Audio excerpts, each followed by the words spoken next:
Olá, pessoal, tudo bem? Sejam bem-vindos a mais um conteúdo da trilha de investimentos do Case Startup Summit. Nessa edição aqui a gente tem 100% online devido à pandemia, mas espero que até a próxima edição aí a gente já tenha passado por essa situação aí que volte ao formato presencial normal com o calor humano que a gente gosta. Deixa eu me apresentar rapidamente, eu sou Anderson Vustro, sou sócio aqui da Questum, e aqui nós assessoramos empreendedores que estão na jornada rumo ao exit, rumo à saída dos seus negócios, né? Em outras palavras, basicamente auxiliamos esses empreendedores, essas startups, em seus processos de M&A.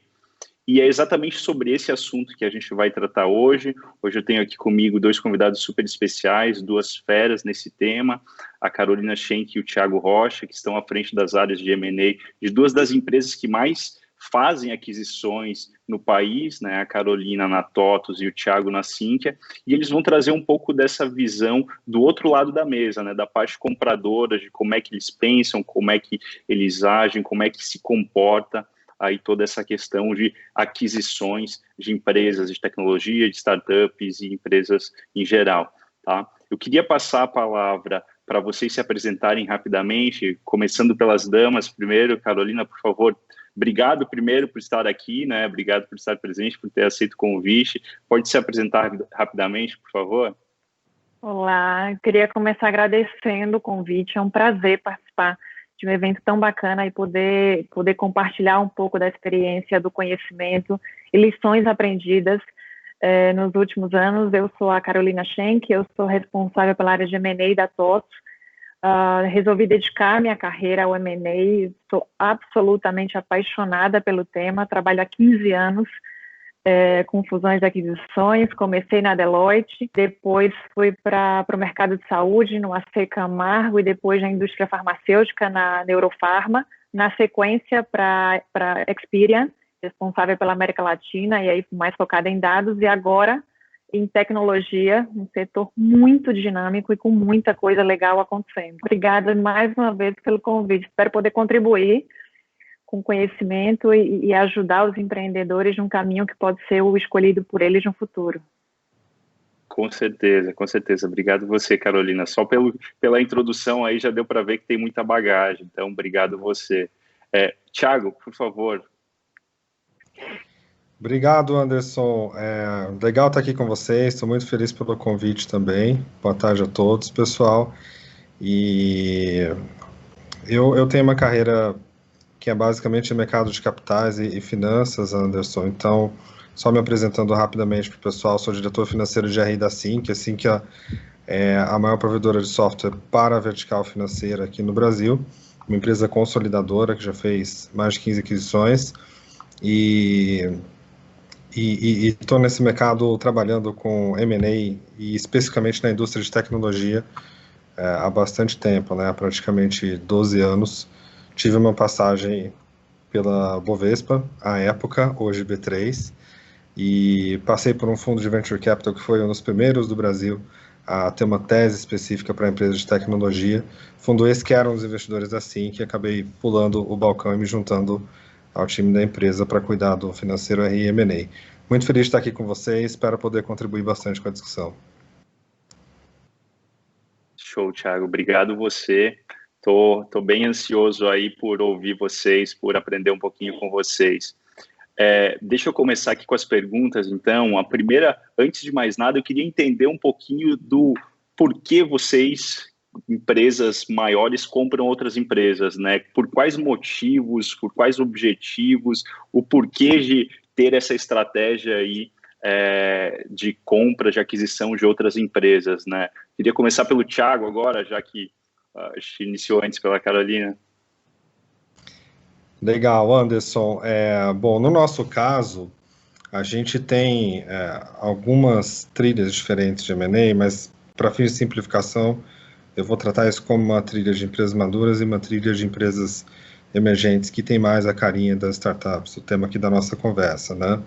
Enfim, por que a gente compra empresas? A gente tem o sonho de se tornar uma empresa capaz de atender de ponta a ponta qualquer instituição financeira operando no Brasil, com quaisquer tipos de software de aplicação, e ao mesmo tempo a gente tem o sonho de um dia quem sabe está presente em todas as instituições financeiras que operam no Brasil, né?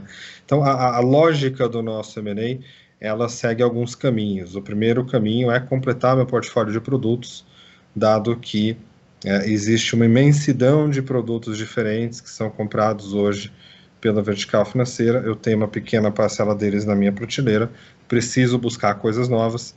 Essas coisas novas eu preciso buscar por M&A, porque o custo de troca é muito alto. Não faz sentido para mim desenvolver do zero produtos e indústrias que já são relativamente penetradas, por isso que eu busco M&A. E a segunda razão é a carteira de clientes, né? Como eu disse para você, a gente tem uma presença já bastante expressiva, são mais de 360 instituições financeiras, mas eu também procuro, por meio desse movimento de M&A, adicionar novos clientes.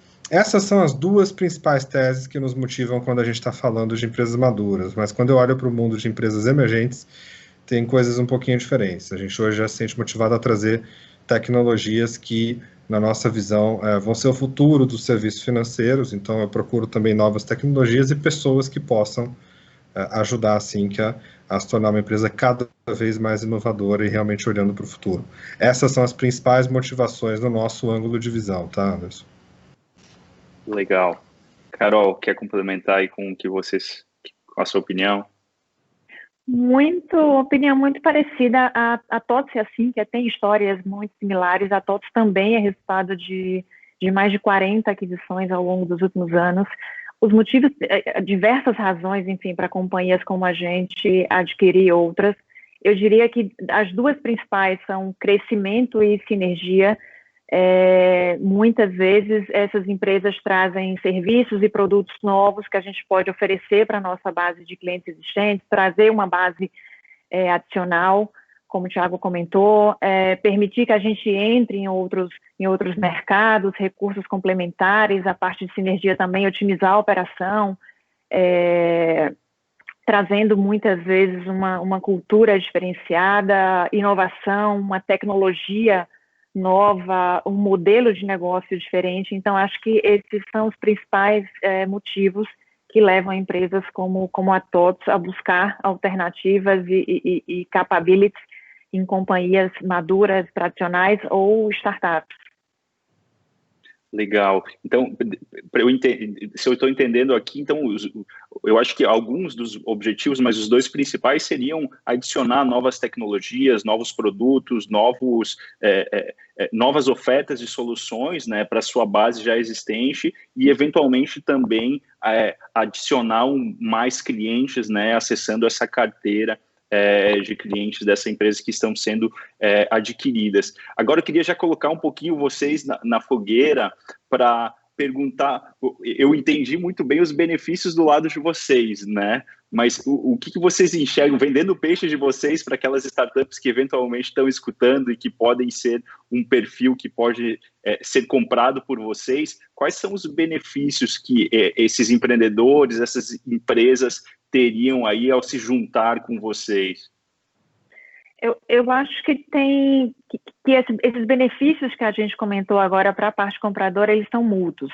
Eu acho que é uma oportunidade também da empresa ter um crescimento mais acelerado, muitas vezes ter acesso a canais de distribuição já sólidos, enfim, se beneficiar do esforço que já foi realizado por outra companhia. No nosso caso, a gente oferece uma carteira de mais de 40 mil clientes, uma penetração em todo o país, penetração também em toda a pirâmide, com perfis de clientes em tamanho e maturidade, nos 12 principais segmentos da economia. Então, acho que é oportunidade para a empresa, para as duas empresas crescerem e conseguirem escalar de forma mais rápida do que fariam sozinhas. É benéfico para os dois lados. Acho que é um movimento interessante para as duas pontas.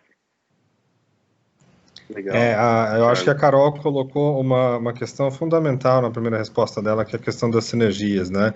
Eu sempre penso nas sinergias como uma torta, e é uma torta que é dividida entre o comprador e o vendedor. Então, se eu pudesse muito simplificadamente dizer o porquê, eu acho que a combinação de negócios traz sinergias e, obviamente, alguém que está na ponta vendedora pode se apropriar delas e ter um negócio com mais valor dentro de uma plataforma do que esse negócio teria de valor operando sozinho pelas razões que a Carol já comentou, né? Ou eventualmente acessar clientes que ela não poderia acessar sozinhas, ou que ela demoraria muito tempo para penetrar se tivesse sozinhas. Enfim, eu acho que o ponto das sinergias, ele é válido para os dois lados, tanto para quem compra quanto para quem vende, né? Além de outros benefícios como governança, por exemplo. Com certeza. E eu acho que é um dos principais nessa questão de startups, né? A gente que está do outro lado da mesa aqui, sabendo como funciona a cozinha, né? Dessas startups, a gente vê o quanto que eles podem se aproveitar, né? De toda a experiência que vocês têm. Vocês com 2 empresas abertas, com capital aberto, é um nível de governança, de compliance que as startups nem imaginam que isso existe. Né? Então, eu acredito que é um dos fatores aí super importantes que podem somar, né? E eu queria até complementar vocês, porque eu acredito muito na questão de que tem que se unir forças, né? No fim, não é o fim de uma jornada, e sim é o início de uma outra jornada com as duas partes unidas, né? Então, no fim do dia, essa questão de sinergia, essa questão de colaboração, essa questão de benefícios mútuos tem que estar muito clara, eu acredito, dentro dessa operação, dentro dessa transação, né? Verdade. Show. Pessoal, e como é que, o que vocês, trazendo já para o perfil de empresas que vocês avaliam, existe alguma tese de aquisição, existe algum perfil ideal de empresas, seja ele em questão de tamanho, seja em questão de receita, seja em questão geográfica, que vocês acabam tendo como parâmetro para escolha, para análise, ou isso ele acaba sendo mais aberto? Carol, quer começar? Posso começar. No nosso caso, a nossa tese de aquisição, a nossa estratégia de M&A, ela está sempre 100% alinhada com a estratégia de crescimento da companhia. Então, o M&A acaba sendo um veículo adicional, um viabilizador desse crescimento. Então, esse é o link que a gente faz todo o tempo. Perfil de empresa, a gente buscou dentro de casa ter estruturas que permitissem avaliar empresas de perfis diferentes. Por exemplo, a gente tem o IDEXO, que é um braço de inovação aberta da TOTVS, que se relaciona com empresas, na maioria das vezes, early stage, até um Series B, e a gente, em M&A, acaba focando um pouco em empresas um pouco mais maduras, que seria o equivalente a um Series C, uma empresa com produto já validado, com uma carteira de clientes já interessante, enfim, com um modelo de negócio ali que está em fase de escala. E com relação a escopo geográfico, a gente foco primário em Brasil, mas a gente também tem operação em outros mercados da América Latina. E, de novo, em todos os segmentos da economia, desde o agro, educação, manufatura, enfim, cobrindo todos os principais setores. Carol, tem algum tamanho mínimo que começa, quando você fala em Series C, né, e na etapa de escalando, né, tem algum tamanho mínimo de faturamento, eu vou colocar como balizador, como indicador, que vocês acabam atuando no sentido de, a partir desse faturamento, já começa a ser algo que faz sentido ir para uma operação de M&A e não para IDEXO, ou isso é cada caso um caso? Cada caso um caso, a gente é super flexível com relação a perfil da empresa, a gente avalia uma a uma e tenta entender se a empresa já está no nível de maturidade, já tem uma tecnologia adequada para a gente tombar para a nossa base, incorporar no nosso portfólio e começar a oferecer para os nossos clientes. Legal. Thiago, passando a palavra para você. Legal, Anderson. No nosso caso, quando a gente pensa em teses, e voltando ao raciocínio de que a gente tem as duas trilhas, né, de empresas maduras e empresas emergentes, olhando empresas maduras, a gente está sempre olhando empresas de software com foco em subverticais da vertical financeira. Então, empresas que forneçam software aplicativo para bancos, fundos, entidades de previdência, administradores de consórcio, obviamente, algumas subverticais que a gente ainda não tem uma operação relevante, como, por exemplo, seguros e pagamentos, tá? E já quando eu olho para a trilha de empresas emergentes, existe um conjunto complementar de teses muito mais inovadoras, do tipo Banking as a Service, Open Banking, plataformas para integração de APIs, White Label Banking, softwares que permitam a transformação digital dos meus clientes, ou seja, coisas um pouquinho diferentes, né? Com relação aos critérios em si, veja, a geografia para a gente ela é um pouco binária, né? Tem que ser Brasil porque o nosso produto tem uma especificidade local muito grande. O produto que funciona no Brasil não funciona fora do Brasil e vice-versa na nossa vertical, né? Então a gente só olha Brasil, nenhuma questão com relação à localização da empresa. Acho que no nosso mercado existe uma certa concentração na região sudeste, mas isso não é um problema para a gente. E no que diz respeito à materialidade, a gente procura olhar empresas que atinjam um critério mínimo de materialidade, né? No caso, 5% da nossa receita. Hoje esse número aí está em torno de 10 milhões de reais de faturamento, na esteira de empresas maduras. Quando eu vou para empresas emergentes, eu tenho muito mais flexibilidade para pensar e o tamanho não é uma restrição para mim. Legal, muito bom. E como é que funciona esse processo? Vocês acabam abordando essas empresas acabam vindo até vocês, seja por... vocês têm um relacionamento prévio ou alguma parceria antes de vocês iniciarem esse tipo de conversa? Ou é algo que, não, beleza, a gente conheceu, decidiu que tem interesse em fazer alguma aquisição e começa esse processo. Como é que é o primeiro passo, né? Para quem está assistindo a gente e até para ter uma ideia de como é que vislumbra, né, se unir com uma das grandes empresas que vocês estão atuando, como é que funcionaria isso daí? Thiago, por favor, começando por você. Legal. Bom, isso vem por vários canais diferentes, né, Anderson? A gente, claro, tem uma postura ativa, mas a gente também recebe muitas oportunidades no dia a dia, né? Enfim, com relação à postura ativa, a gente tem um mapeamento das empresas que atuam na nossa vertical, são em torno de 500 empresas no Brasil, e a gente tem tido muita atenção para as empresas novas, que têm coisas novas, e obviamente o radar tem que estar ligado para pegar isso de tempos em tempos, né? Então, enfim, eu acho que é um pouquinho disso, é por aí. Legal. Como é que a gente faz, Carol, para vender empresas aí para vocês? A gente também tem fontes diferentes. A gente tem um trabalho ativo a partir da definição da estratégia. A gente mapeia mercado e busca alternativas no mercado, mas além disso a gente é acessado por bancos de investimentos, por consultorias. A gente tem de novo o IDEXO hoje com mais com quase 80 startups que são parceiras nossas, que também é uma interação super interessante, uma oportunidade de as duas empresas conhecerem e estreitarem relacionamento. Então são formas distintas de a gente conseguir aproximar as duas companhias.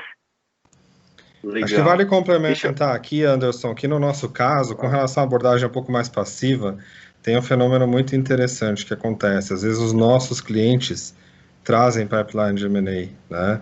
Porque os nossos clientes são instituições financeiras relativamente grandes e muitas vezes eles enxergam empresas de muita qualidade, com empreendedores legais, com produtos legais, mas por uma questão de compliance do banco, geralmente o banco se sente menos confortável em comprar, né?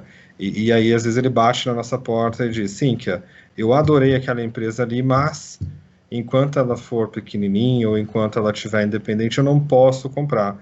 Será que não faz sentido para você colocar isso no portfólio? Então, é uma forma bem legal de originação também, pensando na necessidade do nosso cliente, né? Que legal, muito bom. Faz total sentido, né? Ainda mais no mercado financeiro, onde a gente tem uma régua bem alta, né? Então, é muito mais fácil estar adicionando novos serviços de quem já fornece do que adicionar um externo, né? Legal, muito bom. E como é que funciona o processo em si?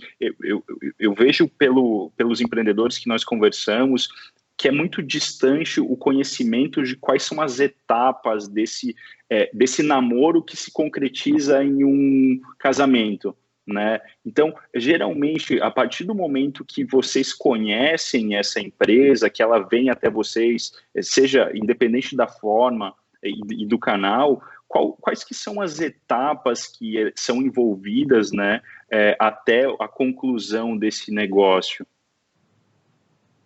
Carol, quer começar? Pode ser. Estou colocando você na fogueira sempre. Imagina. A partir da confirmação de que aquela empresa ela realmente tem um fit estratégico com a companhia, acho que a partir daí a gente começa a entender um pouco mais de fit de produto, tecnologia, cultura, que é super importante. A gente tem uma primeira visão, uma primeira análise dessa combinação de negócios. A gente começa a discutir, enfim, os primeiros termos de uma potencial transação, havendo um consenso.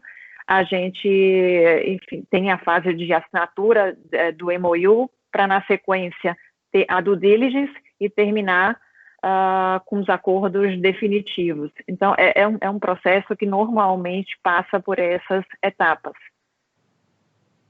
Legal. Thiago, da mesma forma, tem alguma coisa diferente por aí?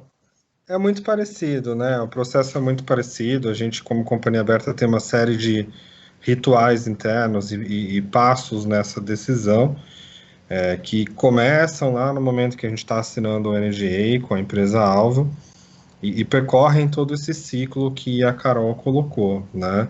A gente sempre procura ser muito, assim, pragmático na etapa inicial de enquadramento da oportunidade, né? Aqui tem que ser meio preto ou branco, né? Não dá para ser muito cinza, ou está dentro da nossa tese ou não está dentro da nossa tese, mas uma vez que isso esteja enquadrado, a gente fase a fase vai mergulhando cada vez mais para entender aquilo que a gente está comprando. E, historicamente, quanto tempo, em média, dura esse processo até a conclusão? Depende do deal, depende. Eu diria que numa média, Thiago, não sei se você vai concordar comigo, entre 4 e 6 meses, não quer dizer que você não tenha um deal que pode chegar a 1 ano, por exemplo, quando a gente depende de algumas aprovações de órgãos regulatórios, mas eu acho que esse intervalo é uma média interessante. É por aí na nossa visão também, Carol. A gente tem uma medição, Anderson, a respeito do tempo entre a assinatura do NDA e o signing do contrato de compra e venda, tá? Então, no nosso caso, olhando todas as aquisições que já foram feitas até hoje, e lembre-se, eu estou falando da primeira assinatura do NDA, nem sempre a transação se concretiza numa primeira tentativa, tá, gente? O nosso processo mais rápido durou 9 meses, o mais lento durou 10 anos de namoro. Namoros longos acontecem também. Mas no caso do processo de 9 meses, foram 2 tentativas, então se eu fosse dividir por 2, eu diria que 4 meses e meio foi suficiente para chegar ao final. Então, acho que os números são bem parecidos com os da Carol. 4 meses, só reforçando que 4 meses a partir do momento que as duas empresas têm interesse em evoluir na análise.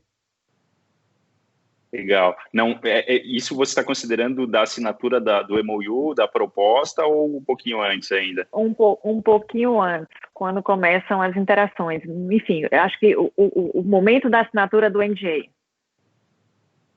Legal, legal. Geralmente é mais do que a gente gostaria e menos do que mais do que a gente planeja, né? Sim. Mas é normal, tem muita coisa envolvida. Bom, vocês que já tem dezenas aí dentro da bagagem, já sabem muito bem tudo que envolve todas as partes que de alguma forma influenciam, né? Anderson, simplesmente um comentário rápido no contexto de startups. Eu tenho a sensibilidade de que esses prazos são mais curtos e são cada vez mais curtos, tá? Por uma série de razões, pelo perfil dos deals, pela simplicidade das empresas, pelo nível de profundidade que você pode ir na due diligence, que é um pouquinho mais raso.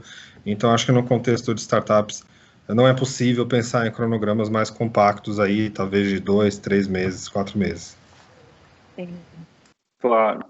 Eu acho que a tua pontuação é muito pertinente, Thiago, porque no fim, se vocês forem avaliar uma empresa aí com 10 anos de história, ela já deve ter passado por tanta coisa e acontecido tanta coisa que, por vezes, uma startup aí com 2 anos e que, devido ao seu modelo de negócio, atingiu um faturamento relevante, atingiu uma atração relevante para que vocês tenham interesse, ela não tem todo esse histórico, esse legado, né, que uma empresa tradicional aí eventualmente pode ter, né? Ainda mais quando envolve PF com PJ, envolve sócios colocando as coisas no nome da empresa. Então, eu acho que acaba com startups, devido ao tempo, né, de estrada, elas eventualmente podem até encurtar esse processo. Verdade. Legal, pessoal. Pegando o gancho já, né, a gente já falou um pouquinho sobre o que vocês, por que compram, o que vocês acabam avaliando, né, e como é que funciona esse processo. Eu acho que a pergunta que não quer calar para os empreendedores é como é que vocês precificam o negócio, né? Como é que vocês fazem o valuation dessa empresa? O que é importante para vocês, né, para avaliar o valor desse negócio e fazer uma proposta, né? Tem algum... não precisa mostrar tudo, é lógico, eu sei que nem podem, né? Mas tem algum caminho aí que pode ser clarear a visão dos empreendedores nesse sentido?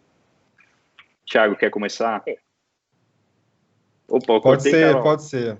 Carol, você quer ir na minha frente? Não, imagina, pode começar. Tá bom, então vamos lá.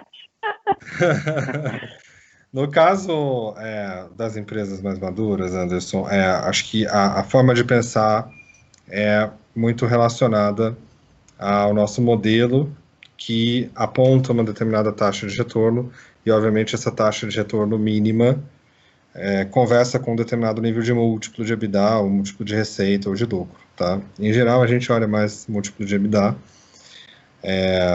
Então, só para dar um parâmetro histórico aí, a gente tem pago nas aquisições do segundo ciclo, que foi entre o IPO e o follow-on, em torno de 6,5 a 8 vezes EBITDA para essa energia, tá? Mas, enfim, eu acho que isso, cada caso é um caso, não dá para generalizar muito, né?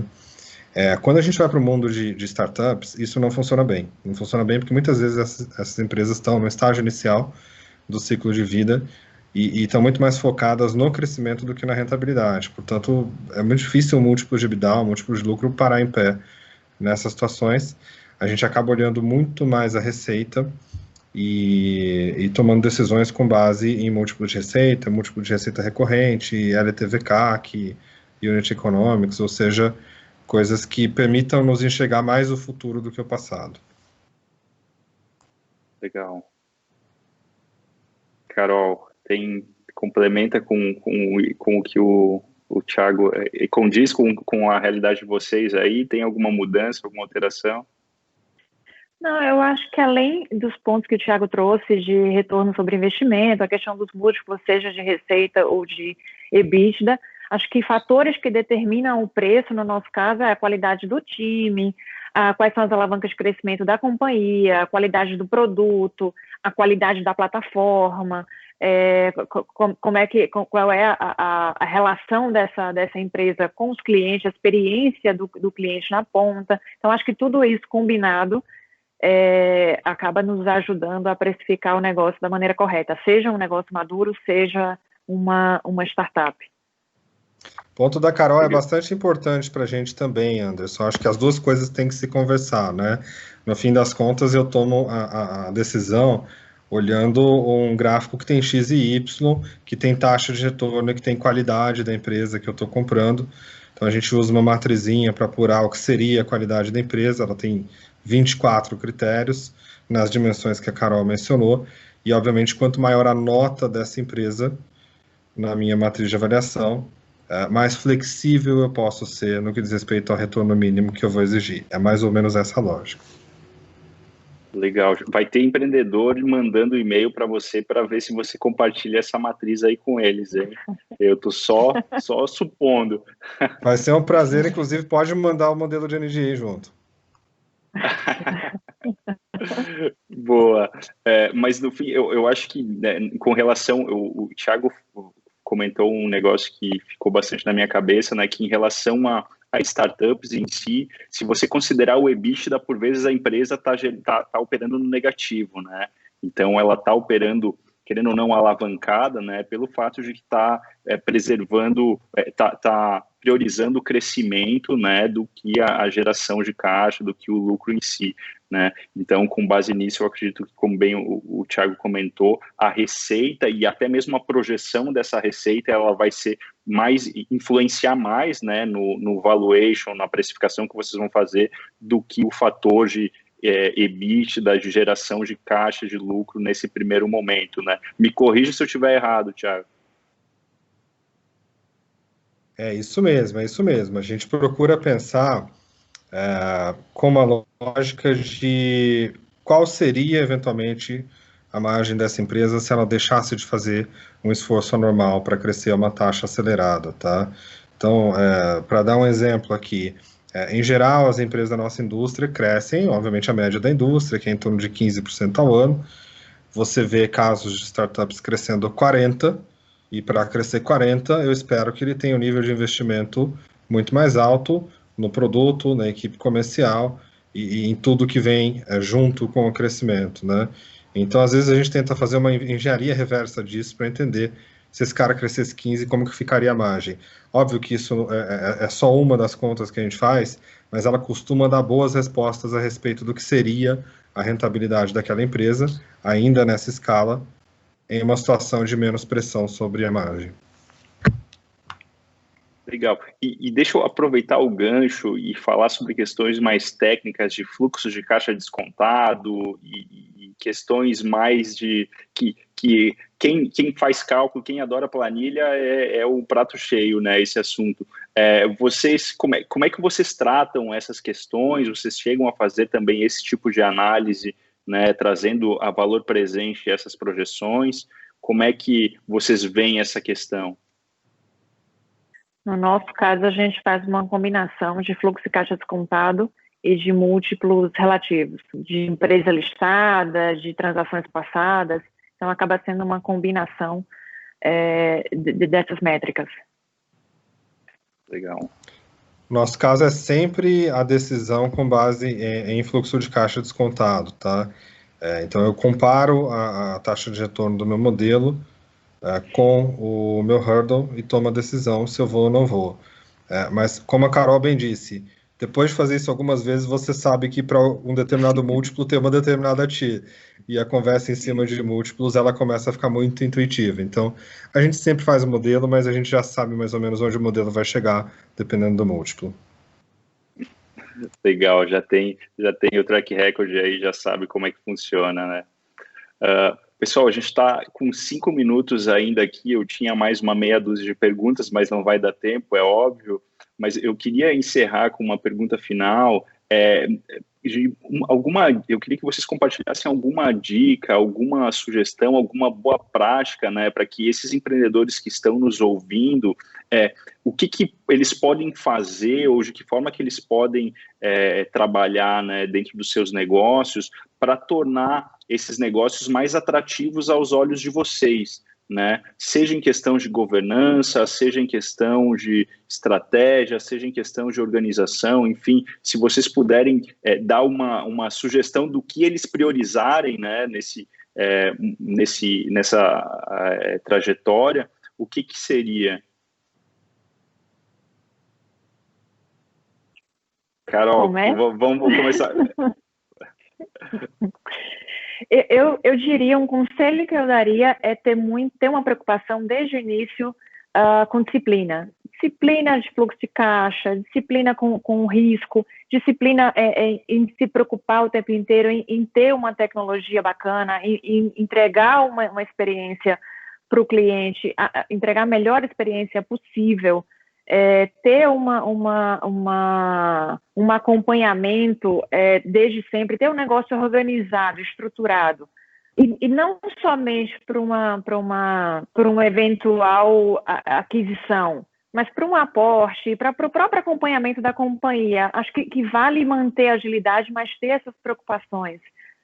Faz todo sentido, ajuda o empreendedor a ter um entendimento claro de como é que o negócio está performando, para onde ele está indo. Acho que são práticas que deveriam ser parte da cultura da empresa. Só gera benefícios e gera também um nível de confiança maior para um potencial investidor. Legal, muito bom. Thiago.